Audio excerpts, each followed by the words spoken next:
People on the internet lost their absolute minds over Kawasaki's newest adventure bike before a single tire even hit the pavement. The keyboard warriors came out in full force to tear this machine down. I decided to dig into the actual real-world reports to see if any of that outrage was justified. The short answer? The internet got this one totally wrong. Sure, it is not a dedicated dirt racer, but it turns out to be a surprisingly fun and practical machine. For real people, Kawasaki gave this bike legitimate adventure proportions. You get a huge 21-inch front wheel. You get a tall windscreen, a skid plate, and serious rally styling. On paper, it weighs over 400 pounds.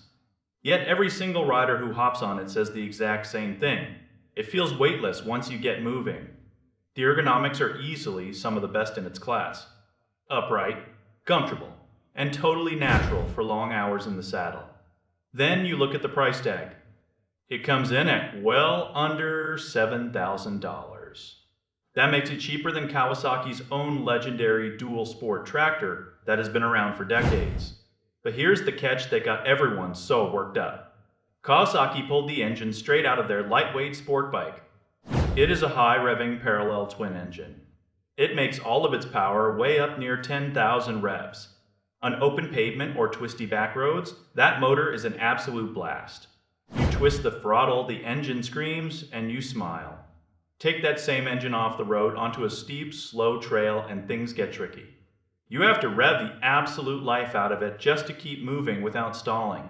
Dirt riders usually want low-end torque that pulls like a tractor. This engine wants to race. Add in tube-type tires, a lack of electronic traction control, and modest ground clearance, and you see the bigger picture.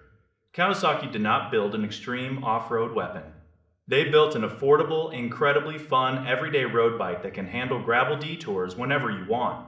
If you want to blast through rocky canyons all day, go buy the foreign budget rally competition instead. But if you want a reliable commuter, a weekend back road carver, and a friendly entrance into adventure riding, this bike hits the sweet spot. The internet wanted a hardcore endurance machine. Kawasaki built something way more practical for 90% of actual riders.